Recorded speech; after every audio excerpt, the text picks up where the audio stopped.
दिगंबर के पीछे बढ़ गया। आज हम लोग अपने गुरुदेव का जन्मदिन मनाने के लिए यहाँ पर उनकी याद में बैठे हैं और आज उनके जन्मदिन से ठीक एक दिन पहले हम उनकी याद कैसे मनाएं, कैसे उनको याद करें, इस एक छोटे से विषय को समझने और इसको जीवन में उतारने की कोशिश करेंगे। अभी आपने बहुत सुंदर सुंदर भावपूर्ण वाणियां सुनी, बहुत सारे अनुभव सुने, शब्द सुने और बहुत सारी ऐसी तमाम बातें सुनकर कुछ क्षण के लिए आपके अंदर ये भाव, ये प्रेम भावना उपजती होगी कि हम अपने गुरु के बहुत नजदीक हैं। जब आप सत्संग में आते हैं, आपकी अनुभूति आपके सांसारिक रोज के जीवन के अनुभव से बिल्कुल अलग होती है। सत्संग में आपको आकर लगता है कि मुझे गुरु के साथ जुड़ने में बस ही आसानी हो रही है।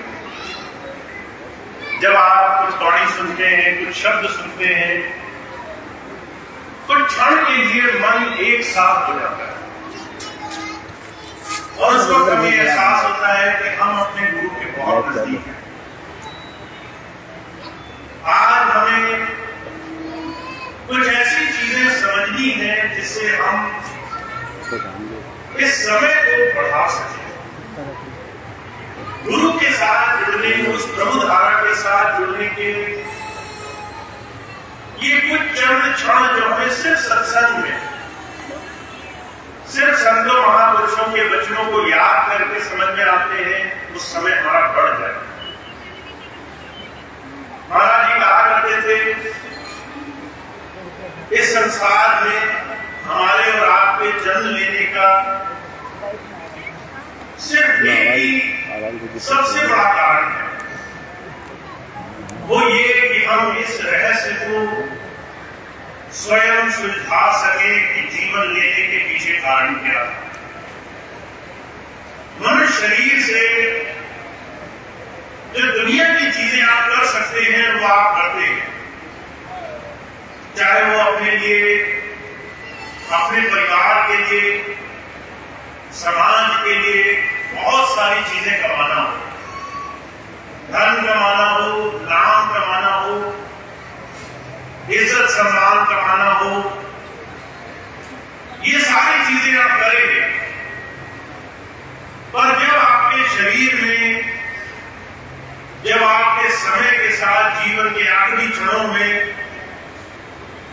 आप अपने पूरे जीवन की समीक्षा करेंगे तो आपको दुनिया की सारी चीजें बेकार दिखाई देंगी। शरीर का यौवन निकल जाएगा, पैसा काम नहीं आएगा, मान पदवी लोग भूल जाएंगे, दुनिया की बड़ी से बड़ी चीज, चाहे वो संपत्ति हो, जमीनें हो, उसकी कीमत शून्य के बराबर हो जाएगी। उस वक्त आप अगर प्रयास करेंगे भी कि मुझे इस रहस्य का भेद मिल जाता है, तो ना आपके पास शक्ति होगी, ना आपके पास उसको पाने के लिए समय है। इसलिए महाराज जी कहा करते थे,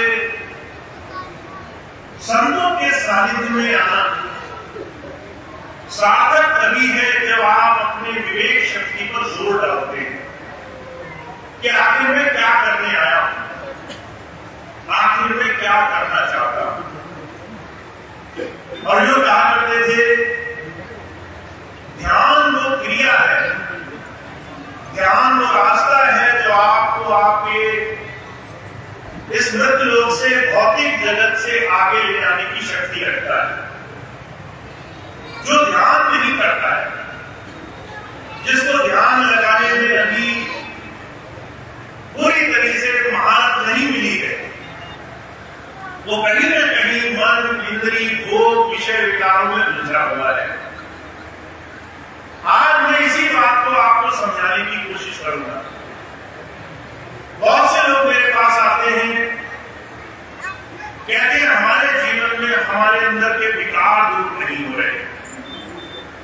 आप में से कितने लोग ऐसे हैं जो कहते होंगे मेरा गुस्सा नहीं जा रहा? कितने लोग ऐसे होंगे जो कहते होंगे मेरी चिंताएं नहीं दूर हो रही? कितने लोग ऐसे होंगे जो सोचते होंगे कि हमारा शरीर का कष्ट नहीं दूर हो रहा? ये जितनी भी संसार की चीजें हमारे मन में बसी हुई है, गुरुदेव कहा करते थे ये चीजें जोड़ने के कारण है। हम हर रोज जोड़ रहे हैं, संसार की चीजें जोड़ रहे हैं, दुनिया से अपनी आसक्ति जोड़ रहे हैं। जब भी हम कहीं जाते हैं तो कुछ पाना चाहते हैं। हर एक चीज में बिना स्वार्थ के हम करेंगे नहीं। अगर आपसे कह दिया जाए कि बिना स्वार्थ के किसी जगह चले जाओ तो आपका दिल नहीं मानेगा। आपसे कहा जाए कि बरेली चले जाओ, आप पहले कारण पूछेंगे मुझे वहां जाके करना क्या है?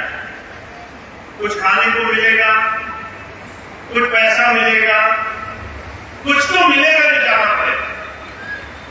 अगर कुछ नहीं मिले तो आपको वहां जाना दूर मालूम पड़ेगा।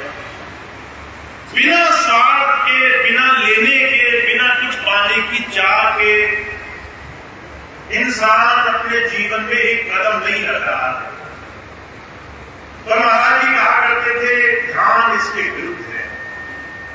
ध्यान की शुरुआत होती है त्यागने से, जोड़ने से। जो आपने अभी अपने अंदर बांध रखा है उसे छोड़ना है। आप चाहते हो आंखें मूंद करके ध्यान लग जाए, पर आपका मन, आपकी मनोभाव, आपकी मन की स्थिति आपको संसार की तरफ बढ़ा रही है। आपके अंदर का छोटे से छोटा भाव आपको कहीं बांध कर रखे हुए है। जब तक आप त्याग को नहीं सीखेंगे, त्याग का अभ्यास नहीं करेंगे, तब तक आपके जीवन में आपकी ध्यान की एकाग्रता नहीं बनेगी। त्याग कैसे करना है? महाराज जी कहा करते थे मोटे स्तर से शुरू करो, स्वाद का त्याग करो। कितने लोग ऐसे हैं जो स्वाद के पीछे भाग रहे हैं? कोई चीज अच्छी लग रही है इसलिए हमें भोगनी है, चाहे वो भोजन हो, चाहे वस्त्र हो, चाहे दुनिया की बड़ी से बड़ी चीजें हो। उनकी जरूरत नहीं है और उनकी लालसा है। लालसा एक ऐसी चीज है हमारे अंदर जो हमें किसी भी चीज को छोड़ने के लिए, त्यागने के लिए जीवन में कोई कदम नहीं उठाने देती। स्वामी जी महाराज के जीवन की घटना है, जब स्वामी जी ने नाम लिया तो सबसे पहले स्वाद से छूटने का यंत्र अपनाया। कई दिनों स्वामी जी कई चीजों का त्याग कर दिया करते थे। कभी उन्होंने सब्जी त्याग दी खाने में, देखे मन कैसे नहीं मानेगा। कई बार नमक त्याग दिया भोजन में। आप कई बार नमक छोड़कर देखो एक वक्त के खाने का स्वाद ही नहीं आएगा।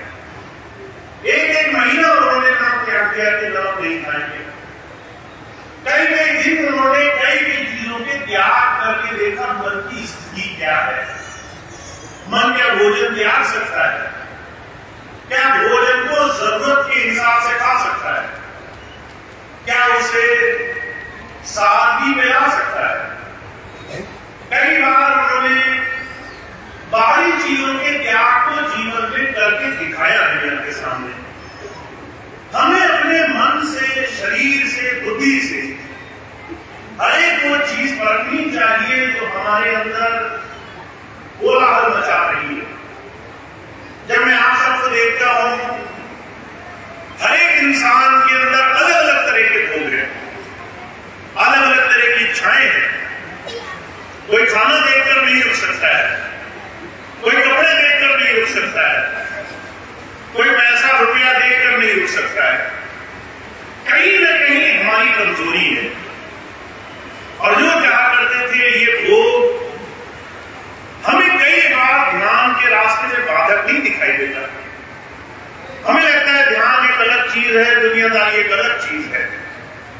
दुनिया में जैसे चाहे रहो, कोई सामने आ जाए तो जैसा मन में आए वैसा बर्ताव करो, कोई सामने दिखे तो जैसे चाहे उसके साथ जीवन जियो। भोग सबसे ऊपर है, पर हम इसे योग से, ध्यान से अलग मानते हैं। और जब बाद में गुरु के पास जाते हैं तो हमें कई बार समझ में नहीं आता कि हमारा ध्यान क्यों नहीं लगता, हमारे ध्यान में मन क्यों नहीं टिकता। बुजुर्ग कहा करते थे ध्यान त्याग चाहता है। अगर आप गुरु के साथ जुड़ गए हो और ये शरीर, देह, मन, बुद्धि, इससे आगे भी किसी चीज को पाना चाहते हो, तो आपको अपने जीवन में संयम लाना पड़ेगा। आपको अपने जीवन में धीरे धीरे मन, बुद्धि, इन तमाम चीजों से धीरे धीरे परख करके चीजों से छुटकारा पाना पड़ेगा। बहुत से लोग होंगे जिन्हें मेरी आज बात अच्छी नहीं लगेगी, कहेंगे खाना कौन छोड़े। मुझे आज से बहुत समय पहले एक बार मैंने कहा चाय मत पिया करो, चाय पीने से गैस उठती है, ज्यादा चाय पियोगे 10 बार पियोगे समस्या हो जाएगी, फिर डॉक्टर तलाश करोगे। तो लोगों को बड़ा बुरा लगा, क्या लगे भैया जी तो चाय के खिलाफ है, चाय पीने से मना कर रहे हैं। बाद में देखा वही लोग परेशान, दुखी, रोगों से, दूसरी चीजों से ग्रस्त अपना जीवन जी रहे हैं और उन्हें नहीं मालूम कि उनकी समस्या की जड़ क्या है, उनकी तकलीफ का, उनकी परेशानी का कारण क्या है। जब तक आप अपने जीवन को धीरे धीरे संयम में नहीं लाओगे, तब तक आप ध्यान में जुड़ नहीं सकते। महाराज जी बात कहा करते थे, आपको चाहे ये बात अच्छी लगे या ना लगे, आपके मन के ये लालच आपको ध्यान से, गुरु से जुड़ने नहीं देंगे। कबीर साहब ने कहा है, इंद्रियों के बस मन रहे, मन के बस रहे बुद्धि,